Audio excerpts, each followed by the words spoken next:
What's going on, everybody? I hope you guys are having a good day. I'm Dr. Boyce Watkins from Your Black World and the Black Business School. And I want to welcome everybody to drboycetv.com, the home for intelligent Black people. So if you're Black and intelligent, then you are home. If you're not Black and intelligent, this is not the place for you.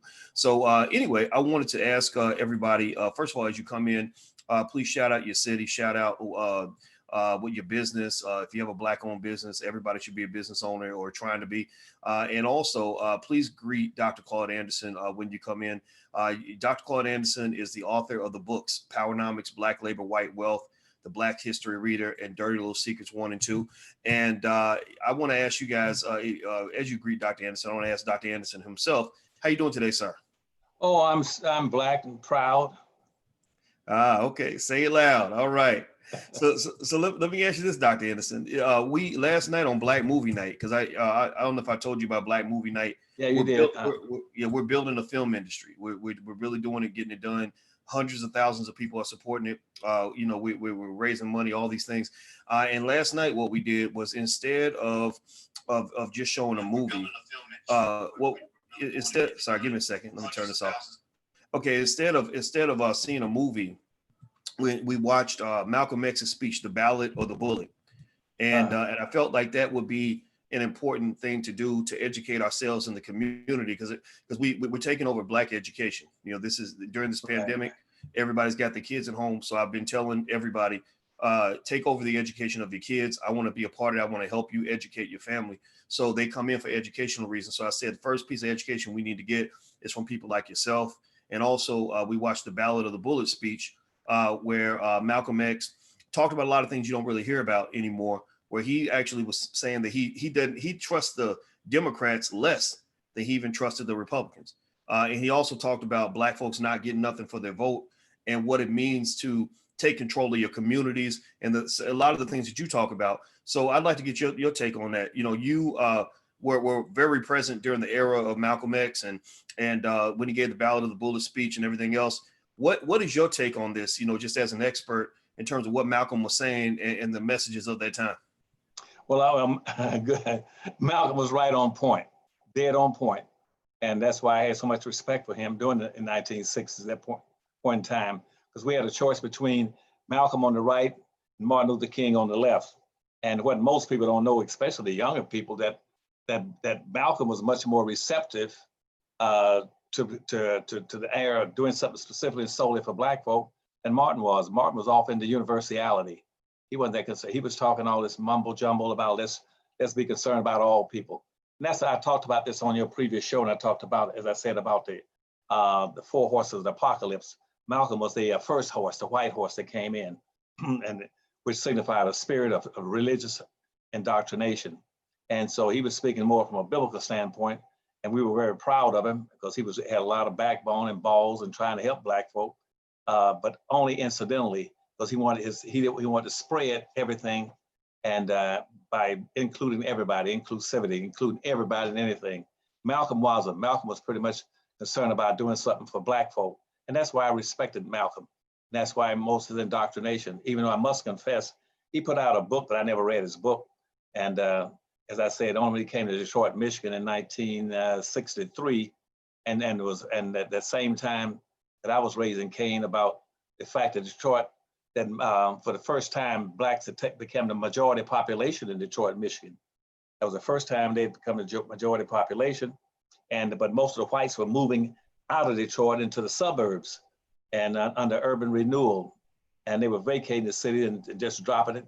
But when they vacated, they had practicing the principle of scorched earth, which means we're going to leave Detroit, but we're going to take everything, we're going to destroy everything that we can't take out of the city and build a new thing called suburbs. So no such thing as suburbs at that point in time when Malcolm was coming there. We didn't have any suburbs. Suburbs were just beginning. It was an idea of white folks' mind. And what whites wanted to do was extract everything out of the city of Detroit and move it to across 8 Mile Road. Because 8 Mile Road was the limit of the city. And before that, everybody was confined to between the river and the 8 Mile Road. And they were moving, building suburbs. They would move the businesses, the industries, the factories, the jobs, the employment, the wealth, the voting power, everything into the suburbs and strip the city down to nothing. But at the same time, Malcolm was there. Martin Luther was planning this march in Detroit, Michigan, to march from Jefferson Boulevard all the way down to Woodward until Wayne State University's campus. And the funny thing about that is that the press was very concerned about that because Malcolm was saying, let's take Detroit and build Detroit and do something for Black folk. And Martin was talking about, integration, and at that time. And so the press went to Martin and asked him, so what do you think about this march that Martin Luther King is planning coming down Woodward to Wayne State University? And what do you think about that idea? Is that a good idea? What do you think of it? And they asked Malcolm. Malcolm says, what march? So if you don't know about the march, you know what march? They said, well, Martin Luther King's going to march down Woodward from Jefferson Avenue all the way down to Wayne State University and march because he wants to go out and integrate the suburbs. But when whites move to the suburbs, Malcolm wants, but blacks also be able to go to the suburbs. And so Malcolm says, well, that's not a march. The people say, yes, it is a march. It's a march with Martin Luther King and all his followers coming down Woodward. So Malcolm says, that's not a march, that's a parade. And saying, like any good parade, you got a bunch of clowns out front leading it. So at that point, I said, that's my man. That's my man. Malcolm will be my man. Because Malcolm summarized a lot of my thinking at that time, because I wanted blacks to have their own city. At that point in time, if 51% of the population, blacks could have taken over the whole city. The problem that they had, why Detroit failed, was that white folk killed the city by stripping it of all the resources and hauled all the resources to the suburbs, and then taking the power to Lansing, to the state capital, to make sure that anytime black folk wanted to do anything inside Detroit, that they needed political power to do it, they would deny it. And that's what kept Detroit down from the 1960s up until now. White man Dugan has taken it over again, and now it's back in the hands of whites, because they said, well, black folk destroyed the city. No, the black folk didn't destroy the city. Whites destroyed the city when they moved to the suburbs and took all the resources out. And so black folk could not do anything because whites in the suburbs were still controlling Detroit. And Malcolm has said before, try to hold and control all the land and resources you could. So I respected Malcolm for that. Everybody who just came in, I'm speaking with Dr. Claud Anderson. Dr. Anderson is the author of the books Powernomics, Black Labor, White Wealth, The Black History Reader, and Dirty Little Secrets 1 and 2. Do me a favor, everybody. If you just came in, take a second, please hit that thumbs up button. And also, please greet Dr. Anderson, as you come in, and let him know how much we appreciate him.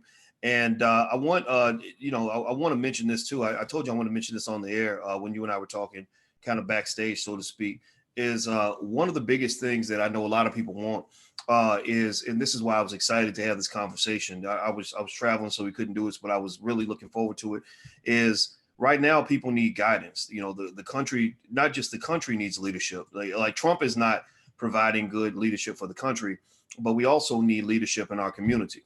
And we need strong leadership. We need clear, firm leadership. And so America is going through this unprecedented time where, or it appears unprecedented. Maybe you can let us know what it makes you think about. But this time where you got so many corporations coming out saying they want to give hundreds of millions of dollars to Black causes.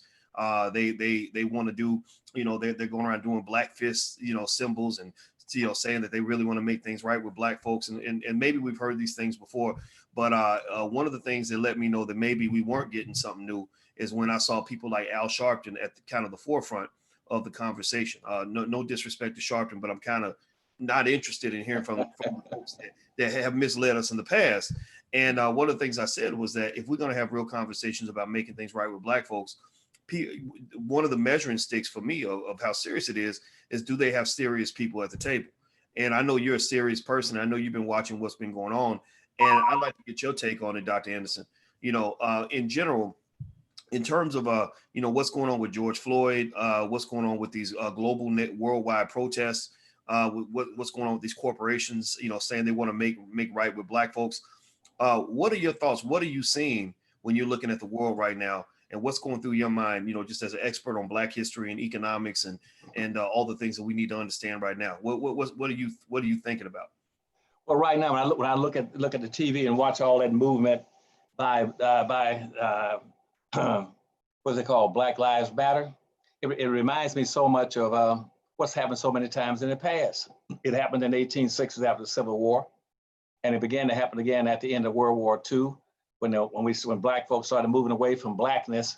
And in 1935, 36, they started talking about, instead of talking about Black issues, the Black ministers, the Black civil rights organizations, and the Black newspaper says, get away from Blackness, stop talking about Blackness, and started talking about universality.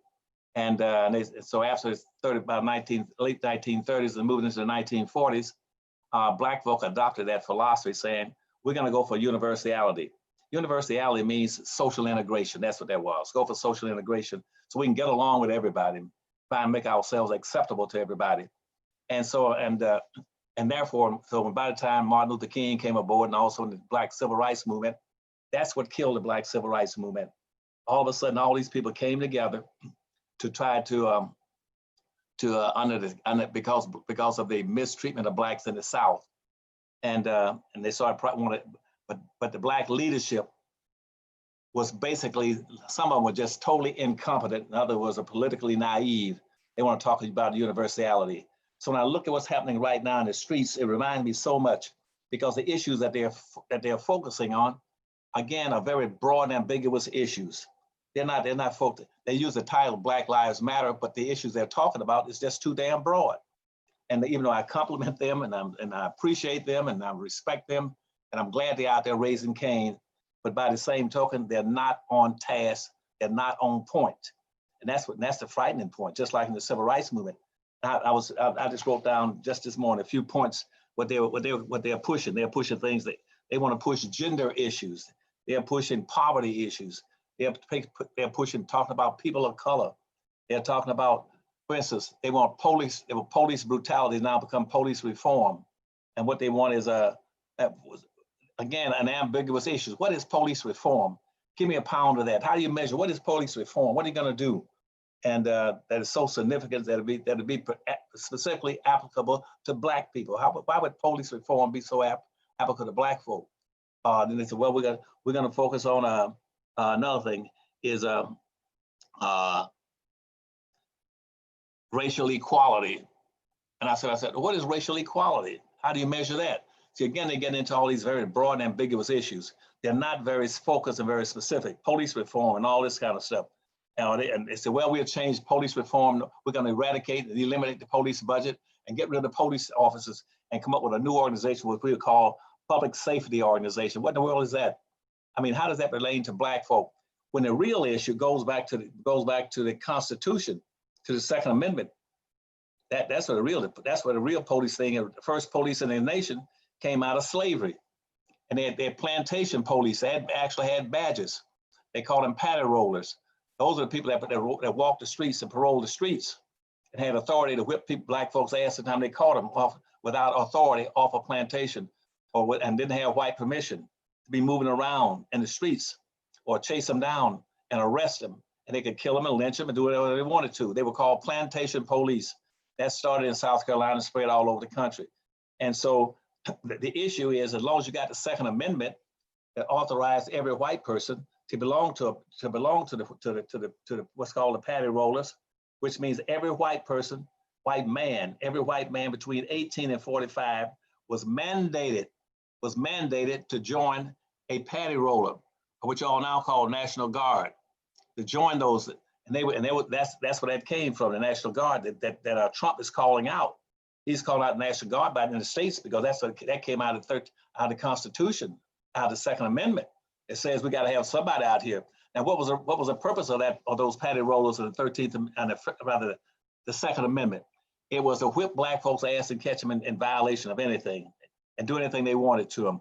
And then the white folks, again, at the same time, they set the Second Amendment that every white person could carry a gun, had to carry a gun when he joined the paddy rollers, and then to watch the streets for Black folk. And but Black folk on the same token, could not carry a weapon under any circumstance. They couldn't carry a knife, a club, a hatchet, or a gun. And so that's why and people say they should be going back to the major point of why they're catching black folk. And so then the patrol could do anything he wanted with a black person, kill him and lynch him. Nowadays, they still do this thing. The white police can do anything they want. And I go down and check Tennessee and find out they may have shot 16 blacks within about 2 or 3 year period. The police have and beaten blacks. I mean, that's nothing unusual. That's embedded in the Constitution. But when did they go back to the Constitution? We got to change this Constitution, because right now, fixed in the white man's mind, he can do what he wants to do, and that's what those southern states are counting on controlling blacks. They anticipate and trying to trigger a race riot in America, and in the street they're going to react to all those blacks in the street with a race riot, and that's what they want. That's why whites right now got about, I guess in the country, we got about 367 million rifles and handguns. Now, who owns those 367 million handguns? Who's manufacturing them? Who's selling them? And who's having rifle clubs and gun clubs to practice on? It's only whites. And so now how are you going to change that mindset and that physical set that they got the weapons? They want a race war to get rid of black folk. They're manufacturing. They got all the gun clubs of blacks. What are they going to do, Dr. Watkins? How is talking about eradicating the police today? How's that going to affect black folk? And the Constitution authorizes it and mandates that every state must have a National Guard. And that's what Trump is depending on. That's what Trump said. He's going to mandate that every state bring them out. Now there's a disconnect, but who's trying to connect these points? When Trump says, I'll use a federal troop, I would mandate every governor to call out his National Guard. The National Guard was put in place to whip black folks' ass to kill them. That came out and authorized in the Constitution. That's why right now all across the country, whites own gun clubs. They're manufacturing guns, rifles, and in preparation of a race war. And that's, as I said, when I talked about those 4 horses of the apocalypse, the last horse is called a pale horse. The pale horse right now is Donald Trump. That's why, why do you think Donald Trump is running around right now? He's wearing orange makeup all the time. He is a pale horse. He's a pale horse that the Bible talked about. And you see, people are not connecting the dots. Trump keeps telling you that what his goal is. His goal is, he told you in MAGA, Make America Great Again. Black folk, if they've been reading my books and stuff, they would know by now that MAGA, what it stands for. And that's taken out of the Bible. That's why Trump sees himself as either being a Manchurian candidate or being Antichrist. MAGA means Make America Great Again. Trump knows that there's only two times in the history of this nation that America was made great. And guess what? It was doing slavery and doing Jim Crow semi-slavery. That's the only time. There's no other time America has ever been great, except when they were enslaving blacks and they had them in Jim Crow semi-slavery. That's the only time. So now you're in the streets marching about Black Lives Matter. You haven't confronted the issue with the guns. Now, you haven't confronted the fact that he's trying to make America great. That's what it means. You can't, and that's why all the redneck states, the southern states are supporting him. They know what MAGA means. They know that means. It means Make America Great Again, put blacks in a sub-state. And those are the red states. And let me go a little further point. They're talking about right now in marching in the streets saying, we're going to demand that you remove all the Confederate statues. Hell, leave the damn statues alone. Quit trying to take down the Confederate statues. What are you taking those down for? They say, well, they signify slavery. Yes, they do. But you should flip the switch and use it. In other words, leave those damn statues alone. Leave them alone. And what you do, and use and point to them and hang signs on them if you want to, saying these are the first terrorists in America. The first terrorists were the base of Trump's support across this nation. The Southern Confederacy is his base, that 25% base that you all keep hearing he's got. Everybody pretends they don't know what that means. He's depending on those redneck states. That's why those states on the map are red. That's why his hat is red. That's why MAGA is about slavery. And so I get this. So you ask me what I think, I'll try to connect the dots on these things. And I know what Trump is up to. That's what his game is. Right now, Trump knows that if he's gonna make America great again, he has to win. And if he doesn't win this election, you know what? that means he's gonna wind up losing everything he owns. All those golf courses, all those hotels gonna disappear in this country, around the world, if he doesn't win that election. Because Trump's gonna have to go to jail. Trump's gonna go bankrupt and he's gonna go to jail if he doesn't win the election. And so he's right to talk about, I want 20% of the black vote. You might as well vote for me because you ain't never gonna get anything from anybody else. And I'm not basically gonna do a damn thing for you. He's out there on the television yesterday, right in the midst of the damn march, saying, I've done more for black folk than anybody. Which black jumped up out of the movement off the street, say, okay, Mr. Trump, we're out in the street saying, make America great again, or Black Lives Matter. If Black Lives Matter, tell us, Mr. Trump, tell us specifically, what have you done for black folk? Ask him. Nobody's ever asked him. He makes those statements and get away with it. So when you start talking about Black Lives Matter, I'm at a loss. Because the issue they should be raised, they haven't talked about. They should be talking about, let me tell you 3 or 4 points that I close my mouth and let you have your show. No, that's it's your show right now.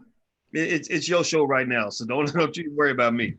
Okay. But the first thing they should be doing, they should say, first of all, if you're going to do a damn thing, now I got too much into the specifics. Let me give you some broad categories. You should say, we ain't going to do anything in this country. Do it. And this whole movement in the streets, in that even though whites are joining it, we don't want it to be a replication of what happened in the civil rights movement. It came in and the Kennedys invited whites to join the movement, to dilute it and water it down so it wouldn't be too black in the civil rights movement. He had all the unions to come in. He had all the universities to send white kids into it. He invited all the women to join. He invited gays and everybody else. They watered down the civil rights movement in the 1960s. That's why it was a failure. That's why civil rights died in this country, because they watered it down and brought everybody in. They're gonna do the same thing with this march, okay? But let me go back to things I would say. If you're serious about doing something in this country, the first thing and only thing you should do is go back to the original point of what put blacks into a bad class. Right now, blacks are a permanent underclass. You can't be, why are you talking about racial inequality unless you go back to the beginning? Now, where did the racial inequality come from?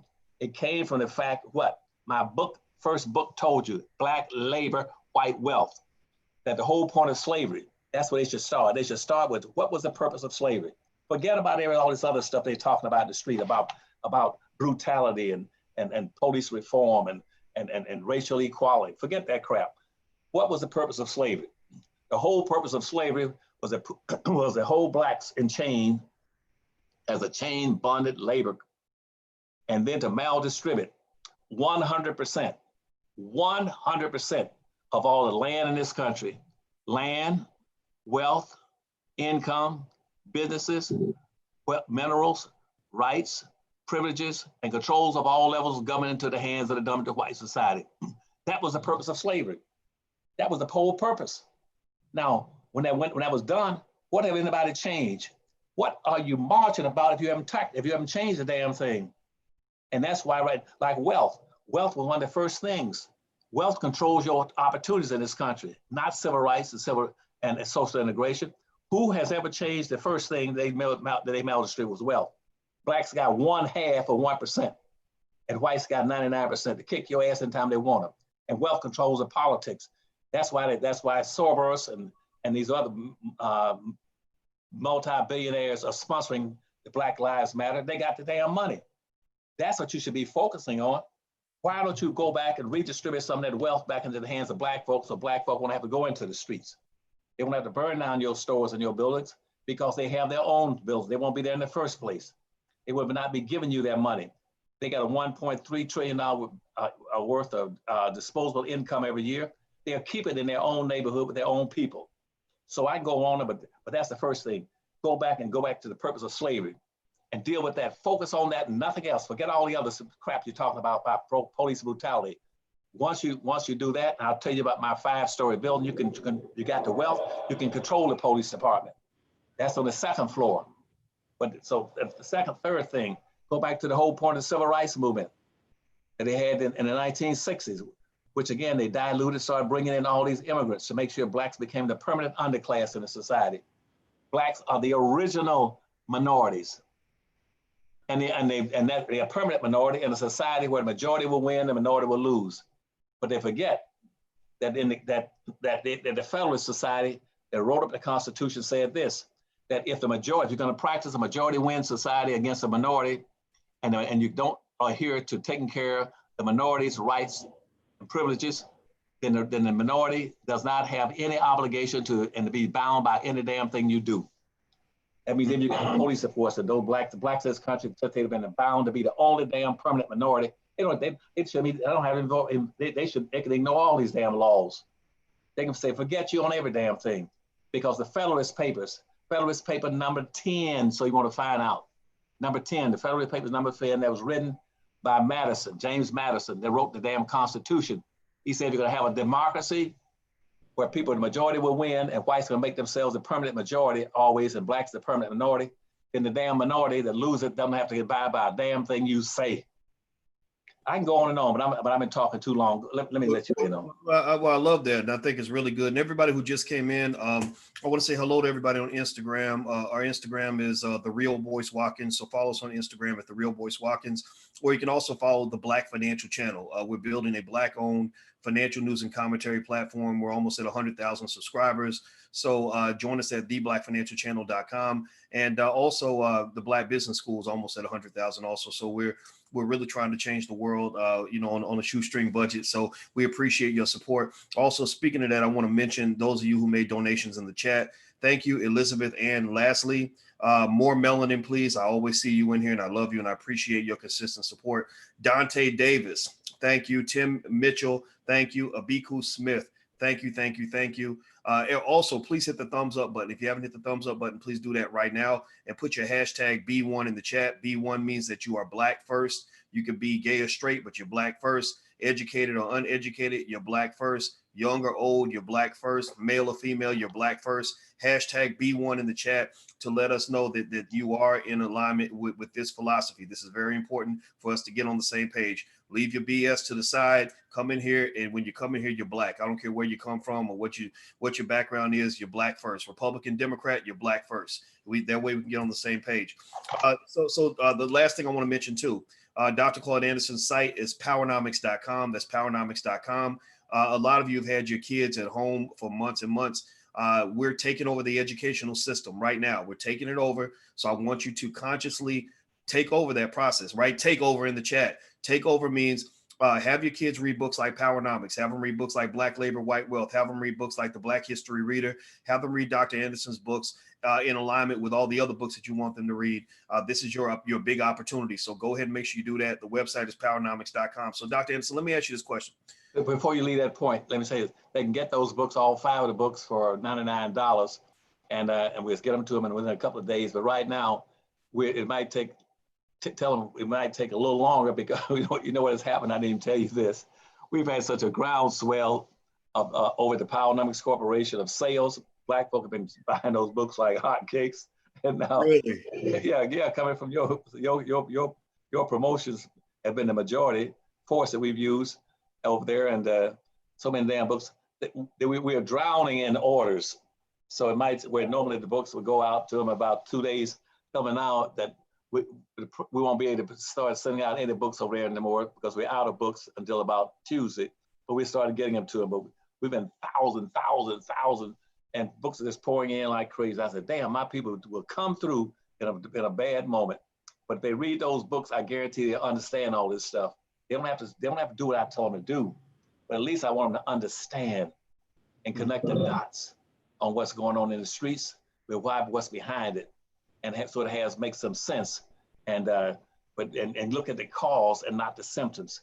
And right now, even though I respect and I appreciate the Black Lives Matter group, and I'm proud of them getting out in the street, and moving, doing something, but they're focusing on symptoms and ceremonial issues, symbolic issues, rather than the causes of what our dilemma. There's a cause by why whites keep killing blacks. During slavery, up until the 1950s, they were still lynching 1 black man per day, and the police was behind all that stuff. And there are times in cities where they kill sometimes 600 or 700 blacks at one time, and so they have to understand all this stuff and why. And if the Constitution right now authorizes them to do it, you haven't changed the Constitution. You don't know there are 2 constitutions. The second Constitution is the 13th, 14th, and 15th Amendment, and the Civil Rights laws. and they neutralized those when they brought all these crowds and groups into it, so that they won't pertain to black folk. Now the civil rights laws pertain to everybody, everybody. That's wrong. Those civil rights laws, the 13th, the 14th, the 15th Amendment to the Constitution, and the civil rights laws and the second Constitution is supposed to be strictly and solely for black folk. You wouldn't have they would be walking in the street. They would go in there and say, hey, right, and then from now on, we're demanding that you do this strictly for black folk. And that next time we talk, and I can tell you about what they should be doing with immigration and get gender issues and all these kind of things. I don't want to say it now because we got so many hijacking blacks in our race. As soon as I say something, they'll go out and hijack and use the language and the concepts and the terms, but would never mention my name. I got a line of a mile long. But in conclusion, I do have some very strong blacks have been calling me though that says, Dr. Anderson, we support you. I said, like whom? I've had Puff Daddy call. You know him, don't you? Yeah, I think they call him Diddy now. But is that his name now, Diddy, or is it something else? He changes his name about once every 5 years. Go ahead. He told me to call him John, so I personally said that. He sent me some bottled liquor and vodka and all that stuff. He has a vodka. But anyway, I got Bo Diddy and then not Bo Diddy, but John Peep. They call him. I get confused on the names. Anyway, he calls also recently. You know us. You know what Usher, don't you? Yeah, the singer Usher. Yeah. Yeah, the singer. He's called me now. He's very supportive of the Powernomics along with Diddy. And I got Wesley Snipes. I got Laura Hill. I got a whole bunch of black celebrities now that are very, very concerned, saying, Dr. Anderson, we totally support you. Charlemagne, Charlemagne. It's one of your friends. Yeah, Charlemagne. Tiffany Haddish, another actress. So all of them saying, Doctor, we totally agree with you. But unfortunately, I don't say a lot anymore because they steal stuff from me and other groups that steal never give me credit. You see them on the TV every day taking my ideas and information I've given them, but they never say it's, and that hurts me because I want blacks to come together as a group. What they do is put themselves in the leadership roles and try to take the ideas and run off down the hill someplace with it and hide with something I've said, which confuses blacks and divide blacks again. That's why I'm always reluctant to tell you what I would do. I'm just giving some broad things now, what I think the issue should be. But all the things I'm saying to you are in my books. That's why I want my black love and my love for black folk should be focused towards the books. Read the books and get the information for yourself. Don't let any talking head, black talking head that shows up on TV today or any day. If he's been on there more than one time in a year, run from him. Don't, never listen to a damn thing he says. And particularly started using the word about African Americans, all that. You're not, people I'm fighting for are not African Americans, they're native blacks, the direct descendants of slaves. 99%, Dr. Watson, of all the black people in America are the direct descendants of slaves, which means they were here before 99% of all the other people arrived. For any Asians, or for any Latinos, before any Europeans, those black descendants of slaves, I call native blacks, were here before any of those people arrived. Point one. And point two, they're the most patriotic people. They're the only people that's participated in every war for this country and whose mother country never fought this country. Those are two very unique points you need to mention when you get a chance. Always tell them that. You're a special, exceptional people. Don't let the people get you in these groups, these wild groups where you're trying to get along with everybody. You don't have to get along with them. They need to get along with you.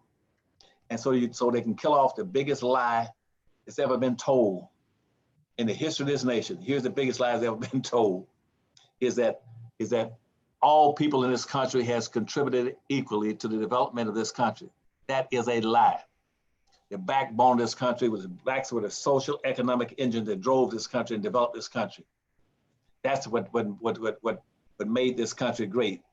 That's what that MAGA on that hat, on what Trump's hat means. You Negroes developed this country. You drove this country. You're the one that picked the cotton, the rice, the indigo. You're the one that cleared the land. You're the one that the barrels and the rocks and the stone and the trees. You're the one that built the bridges. You're the one that built the big buildings. You did everything. Do it again and make us great again. And I'm sorry I got these water-leg black folk in some of these civil rights organizations and some of these schools who supposed to be teaching history, but they always teach African history. There's no African history in the United States. Nobody's messing over Africans. They're messing over these black folk in this country. Now, I'm preaching to you. Let me go back to your point, but I just want to say those things to you. Well, I appreciate that. I want to say thank you to Tim O and Jahid Mahdi for your donations. Tim says it's time to change the dynamic. I agree with you. And also Jihad Mahdi brings up a good point about the Black Lives Matter movement in general. At the Black Lives Matter website, when you go look up blacklivesmatter.com, I see a statement where they do speak extensively, particularly about the mistreatment of Black folks by the police. That's the main thing. I didn't see a whole lot about wealth gaps or nothing like that. But then also I see a real strong statement about LGBT, undocumented immigrants, issues related to sexism, things like that. And so I really see, here's what I've concluded about Black Lives Matter, particularly given that it's funded by a white guy, is that Black Lives Matter is pretty much like the black wing of the Democratic Party. Like that's what it basically, it's like, okay, let's take the Democratic Party concepts and let's make them black so we can appeal to this group. Almost like when you have Google has the president of Google China, right? It means you're taking Google, you're going to make it a little Chinese, but you're trying to get into the Chinese market. Or KFC has an office or a few stores in Saudi Arabia. So you have KFC Saudi Arabia, but it's still KFC. At the core, it's KFC. At the core, it's Google. But what you've done is you shifted a little bit to try to infiltrate into a new market.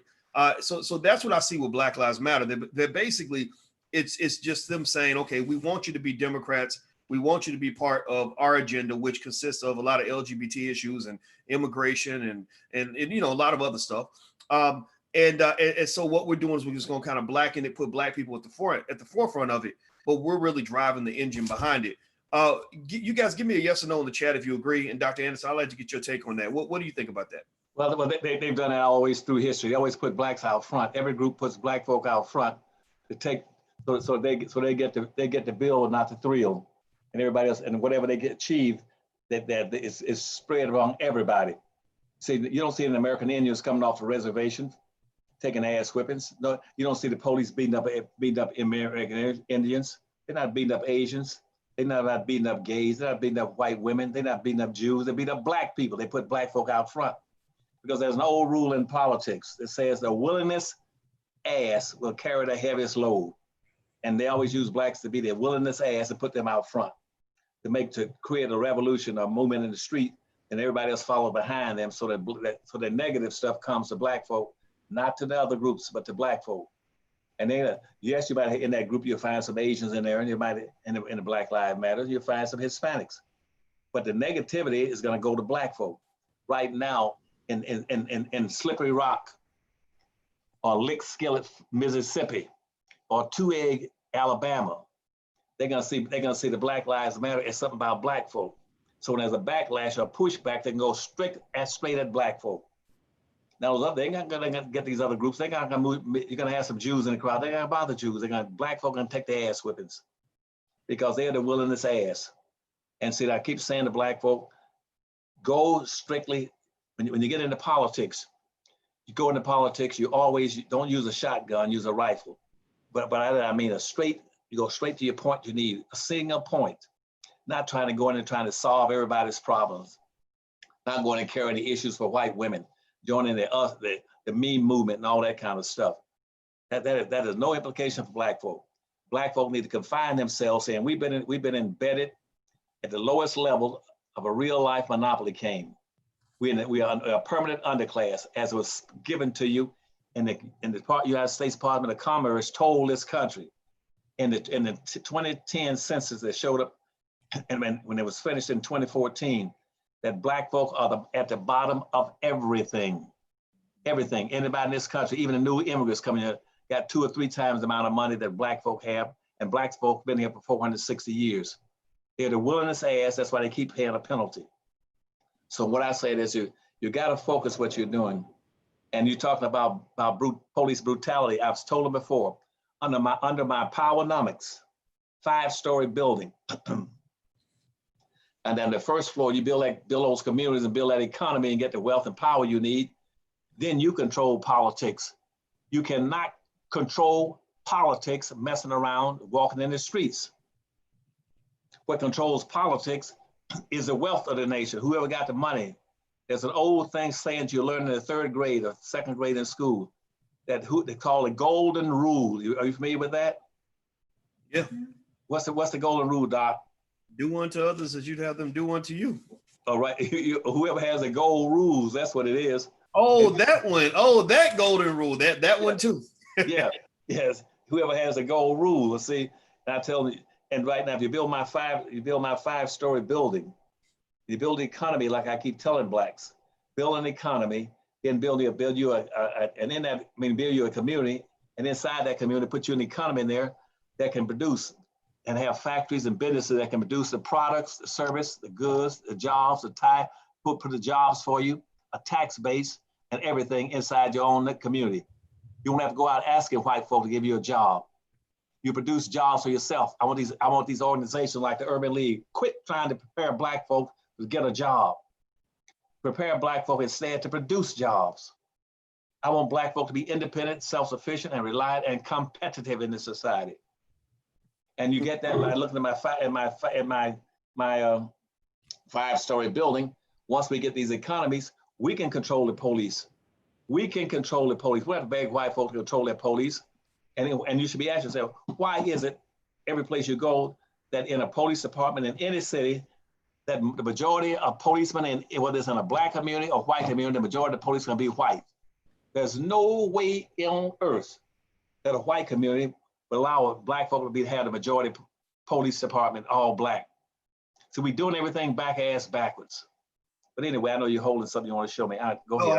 I was holding up your book because I want to ask you, can you just for everybody watching, can you give them the 5 stories in the 5-story building for Black Power so that we kind of walk away understanding what steps we should take so that when they say, well, what do you want? We can all be on the same page and have a good answer for that. What's the 5 stories of the 5-story building, Dr. Ennis? Okay, I'll give you that because I got another little smaller book coming out pretty soon. It's called it's focused strictly on the 5-story building. It's Claud Anderson's Powernomics 5-story building. They build this 5-story building I'm telling you about. Nobody can whip them anymore, beat up on them anymore. They can end racism. And see, right now, Dr. Watkins, 99% of all the blacks in the country, 99% of the whites in the country don't even understand what racism is. They don't have. I've offered many times $500. Somebody tell me what racism is. 99% don't know what it is. They think it's something about liking whether or not you get along with somebody, whether or not a white person is your friend, or an Italian or an Asian or a Chinaman is your friend. That's not racism. Racism, again, is strictly a relationship, competitive relationship between the whites and blacks. It came out of slavery in 1859 when the whole race started. There was no one time we didn't even use the word race. The word race didn't even exist until 1488. There's no such word as RACE in dialogue. Nobody used that word. People, what they used in those days before up to that point in time, they used the word tribalism, religious, that people were fought because of tribes, religion, and war. And then there was no such word for race. Race didn't exist until Pope Innocent introduced it in 1488, RACE. And he said at that point in time, he started using that because he had some black slaves that were given to him in 1445 and 1455, in that 10-year period. When the Vatican had slaves, they used them. He says, use these people. And they started using, and they said, and these people be good, hard workers and slavery. That was the beginning of slavery.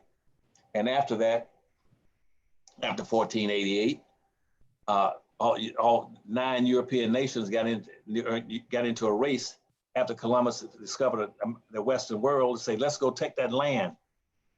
Let's take that land and develop it. And that was why, and that's when the contest started, RACE. RACE is a race, A race is a contest. When you go to the Kentucky Derby, a race is horses are racing. It's a contest. You go to an automobile race. You go to a bicycle race. You go to a foot race. Race is a contest where people are competing. That's where it came from. Those 9 European nations decided to compete. They come to the Western world, Northern America, Central America, South America, and try to get the land and develop it. It was a contest, but what they needed was labor, because the European continent was dying, overrun with crime, diseases, famine, food shortages. So all those countries, France, England, Germany, Russia, all of them got black folk because the Arabs were the big slave holders. They were selling black folk to all those countries. And all of them got blacks and said, we're gonna all use blacks to try to and develop that land. And so in the early 1500s, that's where racism came. The race was over when they started by that time that they developed. I mean, capitalism started, not racism. Capitalism started. Capitalism means owning the land, the tools, the resources, and use it and materials to develop money and enrichment and at yourself. It's using other things as tools for you. That's what capitalism means, owning the land, the tools, the resources, then enrich yourself from other people's labor. That's capitalism. That's when capitalism started about 1503. I look like I'm confused here, but as I'm saying, that's when capitalism started. When they were going to use black labor to develop all that land, and after Pope Innocent had said use those black folk as labor, that and all of them got in a contest. Everybody wanted to have some slaves. Spain, Portugal, running all around in the South America and Central America using blacks for labor. And so you have to understand the capitalism. And so what I'm saying to you was that black folk then were labor. And they were the people that generated the wealth of this country. There was no Hispanics. They weren't enslaving Indians. They enslaved black people for 360 years. And they owe black folks. Go back to your question you asked about Bob Johnson. Yes, there's an indebtedness that has to be paid to black people, not to anybody else. And yet I got one black sitting in the Congress right now in the Congressional Black Caucus. He's from South Carolina, talking about, since we don't know how much money to give to the black folk, let's don't give them anything, because we don't know which black folk we got what to give to. I mean, how about those blacks that are coming in from Africa and the Caribbean? Are they to be included? Should we give them money too? No, they're not included. It's native blacks only, the direct descendants of slaves in America. You just came in from Africa in the last 100 years or last 50 years, or from the Caribbean, you're not included. You are an African American, but black folk are Native American. They are not African Americans. Don't let people call you an African American. They call you a Native American. You don't get no letters or telegrams or Christmas presents or anything from Africa. It's only those people I'm talking about. They have no connection to Africa. All right. Well, everybody who's watching, I want you to know who I'm talking to. I'm talking to Dr. Claud Anderson. Dr. Anderson is the author of the books Powernomics, Black Labor, White Wealth, The Black History Reader, and Dirty Little Secrets 1 and 2. His website is powernomics.com. That's powernomics.com. I want to give a special thank you to Pamela Callahan. Thank you for your big donation. I saw you in there. Super Ariza 11. Thank you so much. Enots0407. Thank you for your support. Anybody else who wants to support the channel, we'd love to have you as a patron at intelligentblackpeople.com. That's intelligentblackpeople.com. We'll give you some free stuff in exchange for your support. That'll help us to grow the channel as much as possible. Everybody, please hit the thumbs up button. And I also want you guys to know that Dr. Anderson's website is powernomics.com, where you can get all 5 of his books plus a DVD for $99. So you're educating your kids at home. You're educating yourselves at home. I think books like Powernomics, Black Labor, White Wealth, and The Black History Reader, and Dirty Little Secrets should be at the top of your list. So I highly recommend reading them. I really don't think you can read these books and not be a different person. It also fills in the blanks, so you can understand what's happening in the context of history, understanding history, the type of history they don't give you in school. And that was what I appreciated most about Black Labor, White Wealth. Now I want to ask you one last question, Dr. Anderson, before we bounce out of here. Joe Biden. So right now, with everything going on, a lot of the protests, so you got the pandemic, which a lot of people are saying, okay, but the pandemic happened, the economy crashed, jobs are lost, black folks are dying from the corona and all that stuff. And they're saying, okay, and it's Trump's fault. Okay, fine. I don't really care. I'm not into that. But then you go into the protests, right? Which, stuff's getting burned down. A lot of people are upset about racism, stuff like that. And again, the Democrats are coming back saying, we got to get Trump out of office. This is going to fix everything. Let's get Trump out of office. I'm not satisfied with that, in the sense that, not because I support Trump, I don't support anybody, but it seems to me that everything is aimed toward putting the Democrats back in power. When I say, okay, I don't like Trump as my leader, what do I do now? They say, oh, well, we got Joe Biden over here that you can vote for. Now, when I think about Joe Biden, I think about the same guy who passed one of the worst crime bills in the history of this country, and incarcerated more black men than anybody in the history of the United States. When I think about Joe Biden, I see another old white guy that doesn't really like black folks very much. What do you see when you see Joe Biden, and what do you see when you see these so-called choices that are being offered to black people when it comes to the next election? You don't have very much of a choice. You see, you look at both groups. Both groups are not about that much difference between the Republican Party and the Democratic Party. Neither one gonna do a damn thing for black folk. The black folk have to understand. Let's go back. The Democratic, what makes up the Democratic Party? The Democratic Party is make up the weak, the meeks, and the freaks. Let me give it to you again. The Democratic Party is a party made up of weak people, meeks, and freaks. Okay, they all composite. Now that makeup was started in the 1950s. Because earlier than that, the Democratic Party was the biggest racist party in the country. The Democratic Party, for 300-some years, okay, for 360 years, that was a party that was enslaving you. That's who was enslaving you, was the Democratic Party for 360 years. Then it said, and then in that same time period, when it ended after slavery, you didn't get a damn thing. They turned around. The Democratic Party then re-enslaved you for another 100 years, from 1860s to the 1960s. That was the Democratic Party. And again, they enslaved you. And they gave you absolutely nothing. Now what happened, what black folk have to understand, is that the Democratic Party that they're so fond of, it was the old Democratic Party. The old Democratic Party is the same party that is now called the Republican Party, that is Trump's base. Trump's base are the redneck states in the South. All the states you see on the map during an election, those are Confederate states and redneck states. That is the old Democratic Party that has changed clothing and uniforms. Instead of being a Democratic Party, now they call themselves the Republican Party. The Republican Party, and they confuse black folk by saying, we're the party of Lincoln. You are not the party of Lincoln. The party of Lincoln now would be the Democratic Party. They confuse the issues by switching uniforms, and so, but neither one has made any commitments to black people. So right now, neither the new Democratic Party is the old Republican Party, and neither one is promised anything to black folk. If they don't promise you anything and don't contract to do anything for you, they promise you nothing, contract nothing. That's exactly what you're going to get, is nothing. Now, what you should be asking is that we know the old Democratic Party, which in reality is the Republican Party, we know what their attitude is. They hate the hell out of black folk. They could care less about black folk. They got their own base. Their base are major corporations, the military, and the religious organization. That's their base. And the rednecks in the South. The rednecks in the South are the old terrorists.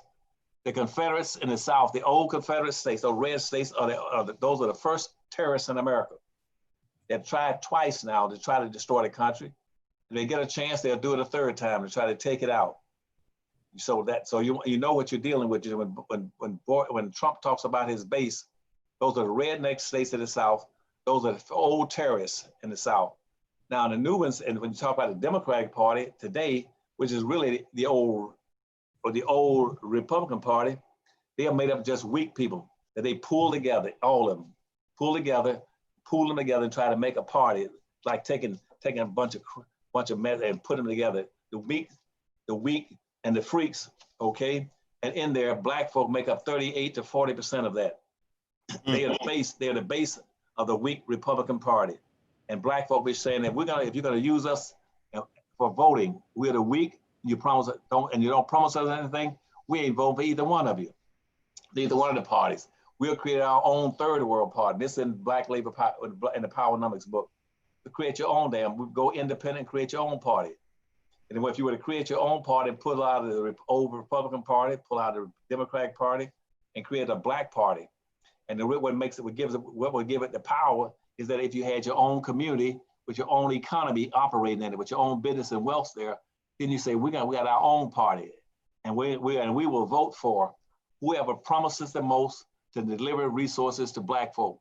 We don't give a damn about the Republican Party or the Democratic Party. We're gonna have a black party. Now we're not gonna look at it. We don't need the white votes. Say we ain't running no damn candidates. We got a black party. We ain't running no damn candidates. But we will cast our votes as a block.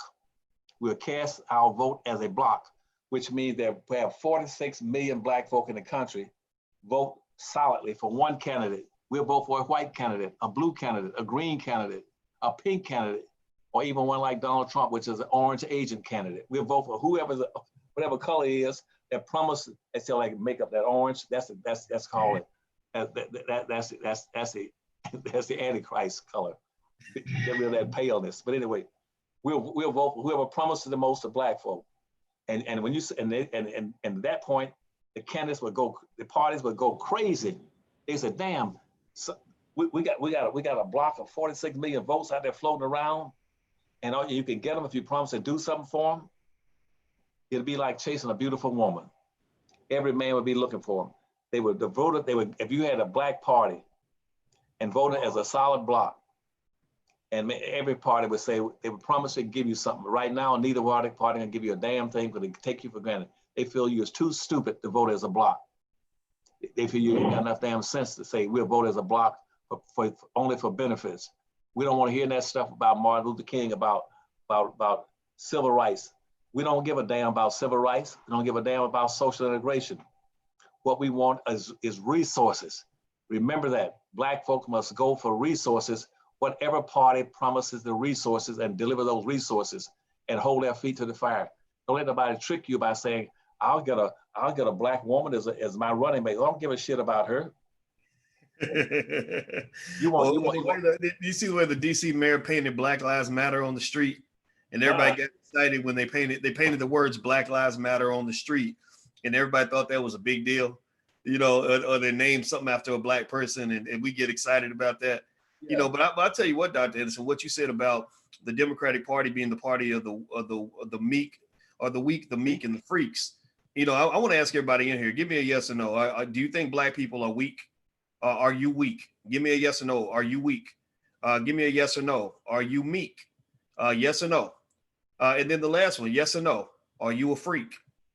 If you're answering no to those questions, if you answer yes, then you shouldn't be here. But if you're answering no, then understand what that means. When you put yourself in that category with people who are unempowered, disabled, backward, or stupid, and just not very much able to do things for themselves, then you're pretty much it's like taking a healthy person and putting them in a wheelchair and feeding them baby food. That's why a lot of your men out here are babies in wheelchairs, because all they know how to do is cry. Oh, the white man did this to me. The white man did that to me. Well, if you want to know why me and Dr. Anderson are friends and why I respect and love this man so much, is because I instantly knew when I read his book and when I met him in person that he's a man. He's not weak. He's not meek. He ain't no freak. He's a man. He doesn't whine and cry about, the white man don't like me. He called me names like that. That's not what you're supposed to do. You need real men in your community, and the strong women that stand with us are important as well. I met his wife. His wife is not weak. She's not meek. She's not a freak. She's a strong black woman, a wonderful black woman, a brilliant black woman. His wife met my fiance, and it was like I felt like they were the same person. So my point is to say to you guys that you got to understand what you're tying yourself into. And I'm not telling you to be a Democrat or Republican or who to vote for. We don't get into that. That's as Dr. Anderson says, a horizontal issue. So we're not going to talk about that. But I just want you to define yourself so nobody else can define you. So no, you're not weak, you're not meek, you're not a freak. So Dr. Anderson, I think we pretty much covered everything, but I want to mention real quick your website, if that's okay. And so everybody knows powernomics.com. That's where you can check out Dr. Anderson's books. He's got a $99 library pack that you can check out that includes all 5 books plus a DVD. So go to powernomics.com. And that doesn't just support what they're doing over there, but it also supports your family. So you'll get 10 times more than your investment by putting those books in your library. Also, hit the thumbs up button before you go and stuff like that. And Dr. Anderson, one more thing I wanted to ask you about real quick is on August 28th, I saw where Al Sharpton used the opportunity of George Floyd's funeral to announce that he's going to do another March on Washington.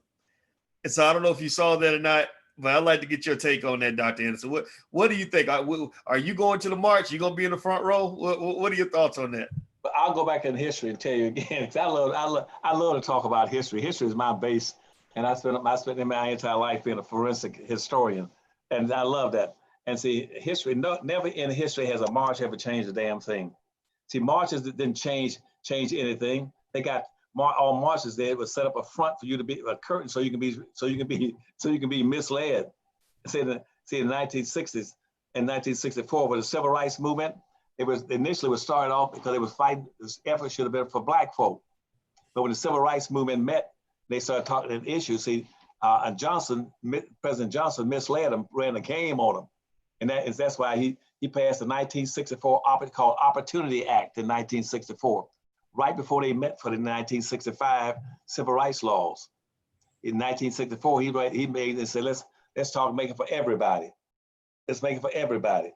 And when blacks came a year later so the civil rights movement, then they started.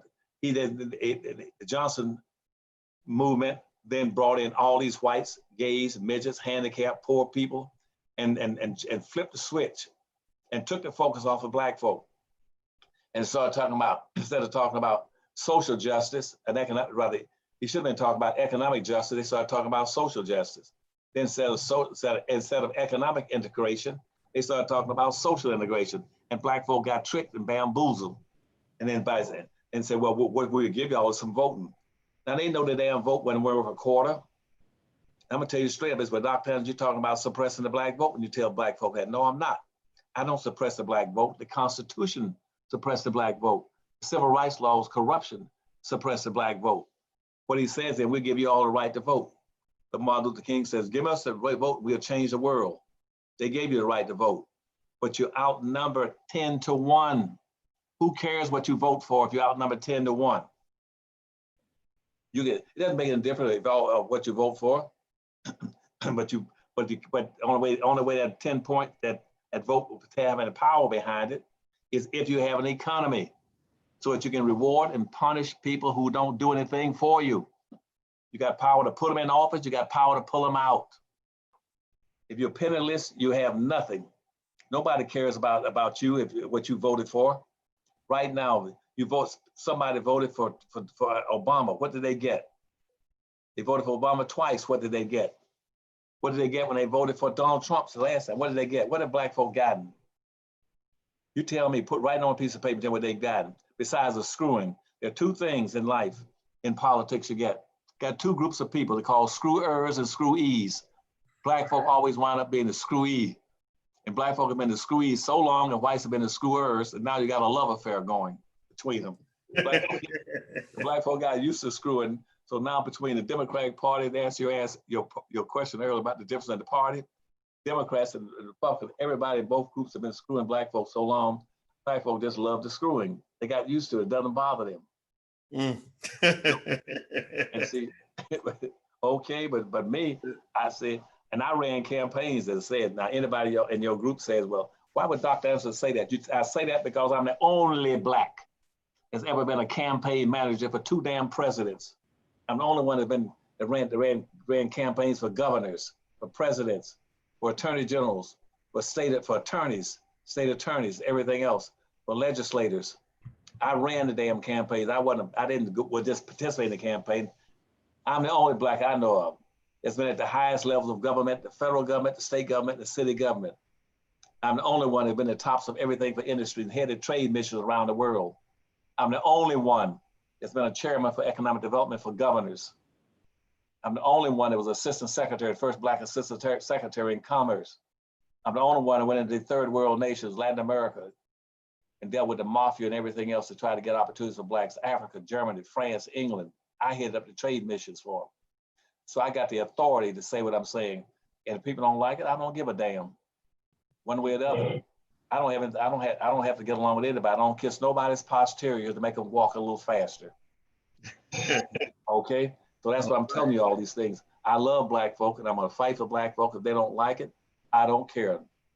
Now they should buy those books, and get them, I guess, because those they be loaded up over there on books, I guess, by the 17th, which is about Tuesday, Wednesday next week. Those library packs. Tell them to get those library packs and start reading it, and quit letting people trick you and make you the willingness ass all the time. It hurts my feeling to have people use Black folk as a willingness ass, have them carrying the heaviest load out front, walking down the street waving flags and acting silly, like they're gonna get something. Just because now you got a big crowd behind you, you got Black, white, Black, Indians, and Hispanics behind you. Ain't gonna work like that. You have no power and resources. And the last thing about it, they said, Dr. Anderson, aren't the conditions in this country better for Black folk than used to be? Yes. But guess what? There's a ranking order, a vertical order again, like this, a vertical order, and it's go white, yellow, brown, Black. Blacks are on the bottom. You're on the bottom. You're on the bottom in wealth. You're on the bottom in power. You're on the bottom with resources. You're on the bottom with everything. But you're on a ladder. That's a vertical ladder. Now they ask you, were things bad during slavery? You say yes. They said, but things are better now. I think yes. You know why? Because the ladder went up. Everybody went up. Everybody living better. But Black folk are still under the bottom. And that's why they are permanent underclass. Blacks are a permanent underclass, the only permanent underclass. Everybody's in this country, including Indians, get more resources, power, and resources than the government except Black folk. I fight for Black folk. I love Black folk, even though half of them might not be worth a damn, but I still love them and fight for them. And I'm not gonna bite my tongue and fight for them, Dr. Watkins. And I love you. I know we way past your time. That's okay. Well, we love you too. Everybody in the chat, please tell Dr. Anderson you love him. Let him know how much you appreciate him, because I think it's important that we build and support and create our own heroes, our own movie stars, our own millionaires and billionaires, our own celebrities, and our own teachers. So Dr. Anderson, it doesn't matter what system, what the white supremacist system says about people like you. We know that every HBCU should have their students reading Powernomics. We know that your book should be required reading everywhere, but it's okay because your book is required reading in this system, in this space. And the millions of people that we reach, they consider your knowledge to be required knowledge. And that's something that I believe, to the core of my heart. And I wouldn't say it if I didn't believe it. And also, in fact, Andrea Downing, who just made a donation, thank you, Andrea. She mentioned that she just had her 13-year-old son read through Dirty Little Secrets. And I think that's something every parent needs to do. Get your children prepared for battle. Get them prepared for war. If you want to go to the march on Washington and all that, I'm not going to judge you for that. I'm not, we gave you our honest opinion, but we're not judging you for how you want to solve the problem. We just want you to have the tools to solve the problem right in the way that works for your family. And so let's move the needle. Let's do the right thing. One last time, I'll give you guys Dr. Anderson's website. It's powernomics.com. All his books are there. You can get all 5 books in the DVD in the library pack for $99, powernomics.com. Second of all, please hit the thumbs up button. Please share this video. Everybody in here, give me a commitment right now that you'll take this link and you will share it on your social media, because we got a lot of folks out here that we're trying to reach, we're trying to connect to. So please give me a commitment in the chat right now that you're just going to take the link and share it on your social media. You are our distribution system. So I want everybody to be empowered. No spectators in the building, no people sitting on the sidelines. Everybody's a soldier. Everybody's going to help us win this battle, because I believe if we work together, we can't be defeated. So if you could just do that for us, we'd appreciate it. What's the Patreon page? The Patreon page is intelligentblackpeople.com. That's intelligentblackpeople.com. So if you'd like to become a supporter, you can go there as well. But even if you don't want to do that, just share the link.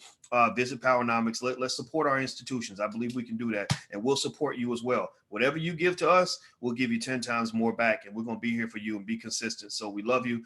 Thank you again, Dr. Anderson. I appreciate all your time. Let me close out by saying also that I do respect and appreciate those Blacks who are participating out there, in the streets with the Black Lives Matter. I love the fact that they're stepping up and looking strong and trying to be strong and represent our people, that they use the word black, B-L-A-C-K. I'm proud of them doing that. They didn't say African American, they didn't say poor people, they didn't say multicultural, they didn't say people of color, they said black, and I'm proud of them. And for what they're doing in the streets right now across the country and around the world.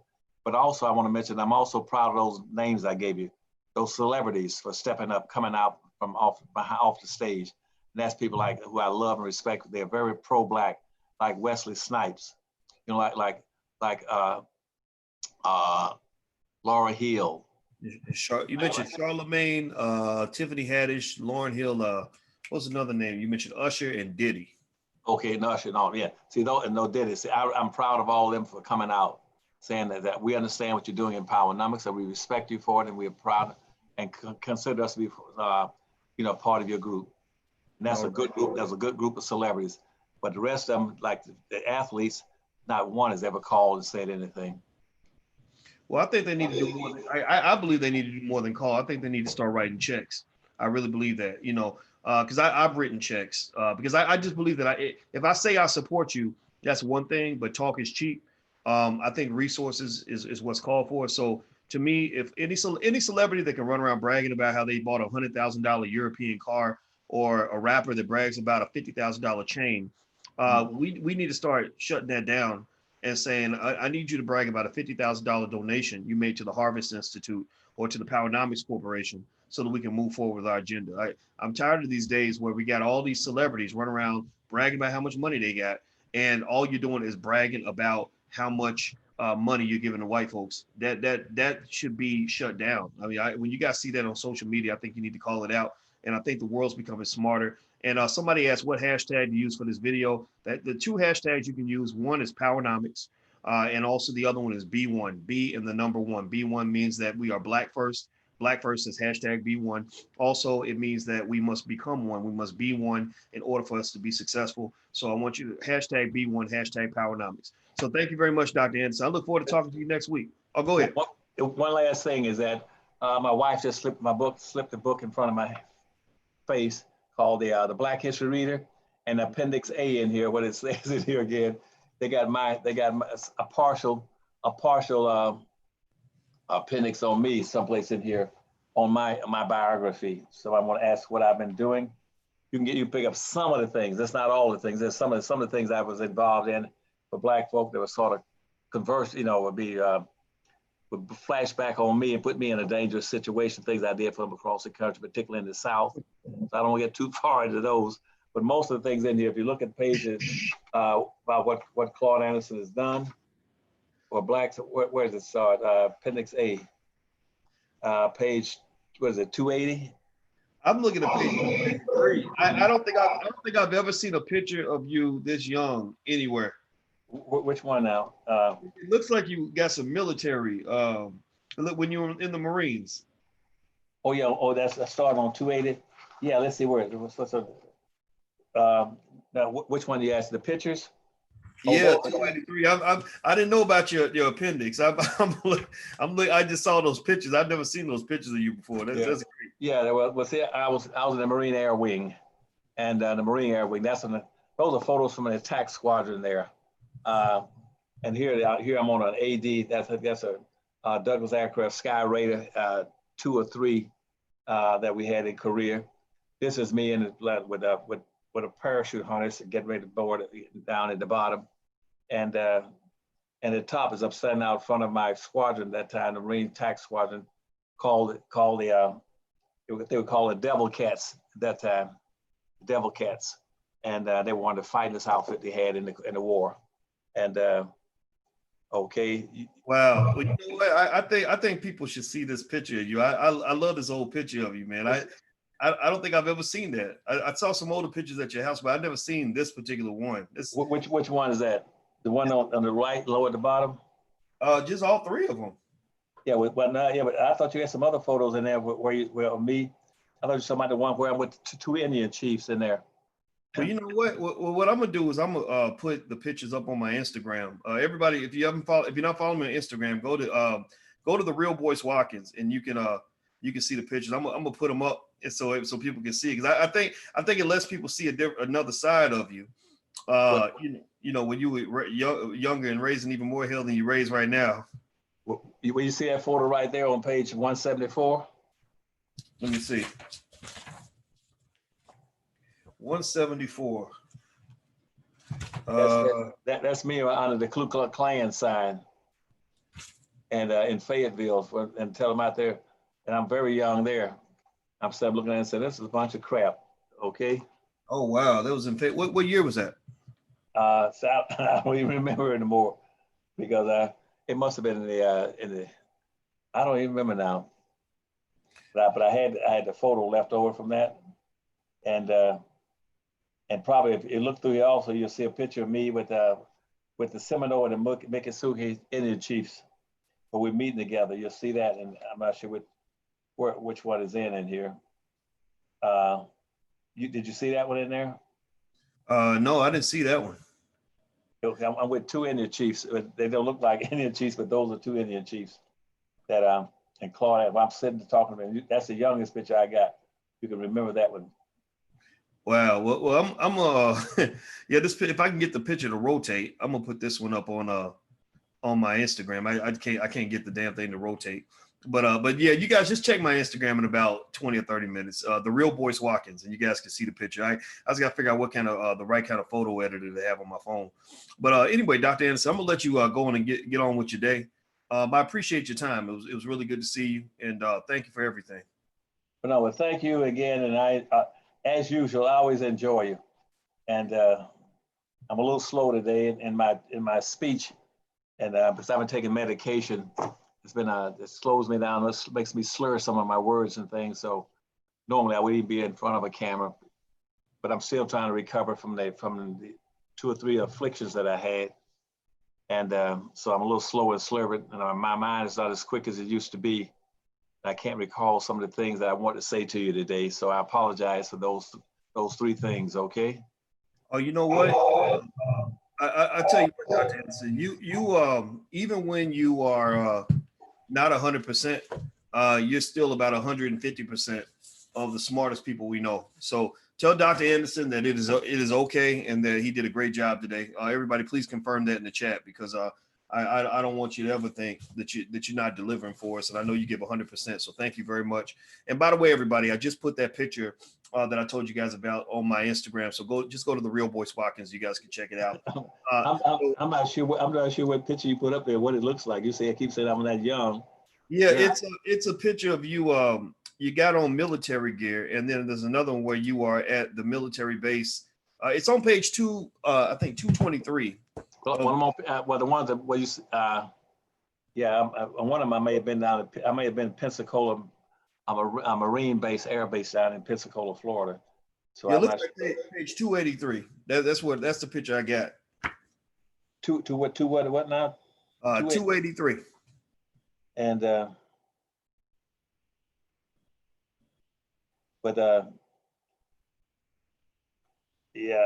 I'm not sure what it is, but anyway, you tell me when you see me when I'm young.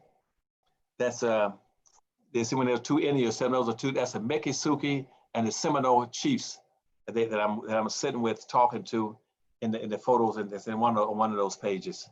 Okay. All and right. that's why I got these Indian lawsuits right now in the courts fighting for Black folk. I've been fighting for Black folk.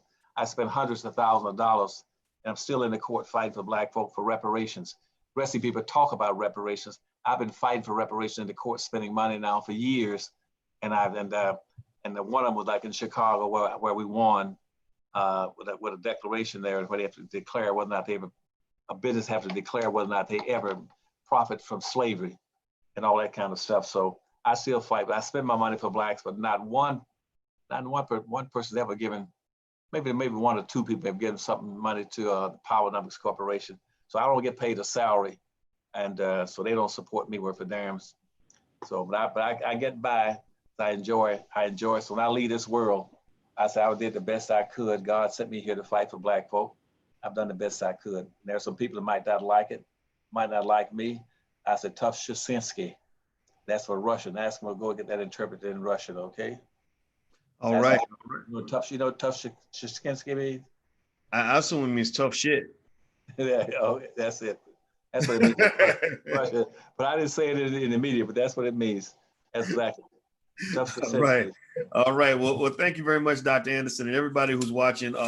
Please give Dr. Anderson a digital thank you and a digital round of applause. And one more time, his website is powernomics.com. The hashtags for this video are hashtag B1, being the number one, or hashtag Powernomics. Also, please share this to your page. And last but not least, if you haven't learned to buy your first share of stock yet and learn to become an investor, you can get started for free at firstshareofstock.com. That's firstshareofstock.com. So let's start investing. Let's start building. And have a good day, everybody. Thanks a lot, Dr. Anderson. I'll see you next buddy. week. All right, buddy. Take care. You too. Bye-bye now. All right, bye-bye.